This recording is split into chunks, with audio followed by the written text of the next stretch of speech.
Hi there guys, I'm Nikhil from GreedyTech, and in this video, I'll be showing you the most important tips and tricks for your Vivo Y3s. By the way, I'll also be posting a dedicated video for the best features where I'll be talking about all the features offered by this phone. So definitely check out that video as well, link will be in the description.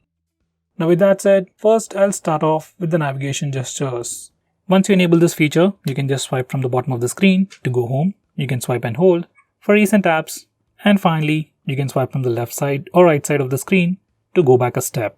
You can also swipe diagonally from the bottom left corner or bottom right corner to trigger Google Assistant.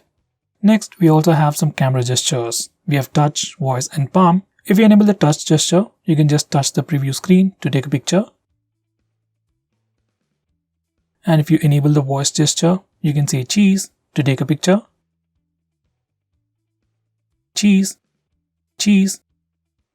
Next, if you are using face unlock feature on this phone, I would suggest you to turn on this fill light feature. So face unlock works better even in low lighting conditions. It automatically increases the screen brightness to see your face better in low lighting conditions. While you're at it, you can also disable this toggle that says stay on lock screen, so you can directly unlock the phone using face unlock feature. Normally, you have to swipe on the lock screen to unlock the phone, even if you are using face unlock feature. Next, we also have a dedicated dark mode on this phone. You can enable it directly from the toggles or from the settings. Once you enable the dark mode, it changes the entire theme of the phone. All system UI elements change to the dark mode. Some system applications like the phone dialer, SMS application also change to the dark mode. Even Google applications like Play Store and YouTube change to the dark mode automatically. On this phone, we can also schedule dark mode so that it enables at a specific time and disables automatically at a specific time. Personally, I would keep it on all the time. It helps you save some battery and your phone also looks much more cooler. Next, I'm going to show you how to change the default applications. From the system app settings, you can change your default launcher, default browser, default music player, video player and so on. This is something really useful if you use third-party applications, and I will definitely recommend you to change your browser to something like Google Chrome.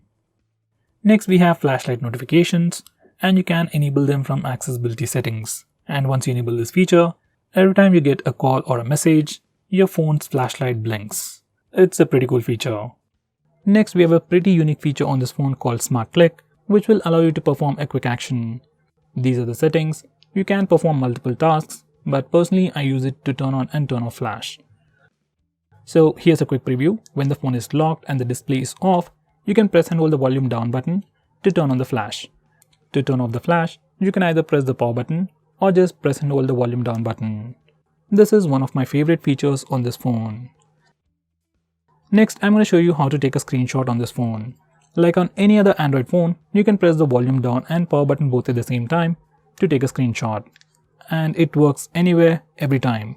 If that's a bit hard for you, we also have the 3-finger screenshot gesture.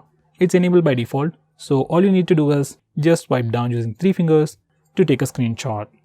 And once again, even this gesture works everywhere without any hiccups. Next, I'm going to show you how to take a long screenshot. For that, first we need to take a normal screenshot. You can either use the buttons or the gesture, and then click long screenshot. Now we need to click the next button. Once you're done, click save and you'll get a long screenshot.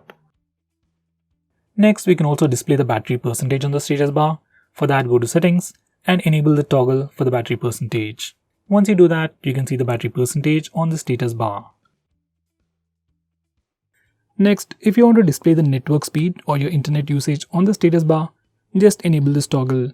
Once you do that, you can see a small indication of the network usage on the status bar.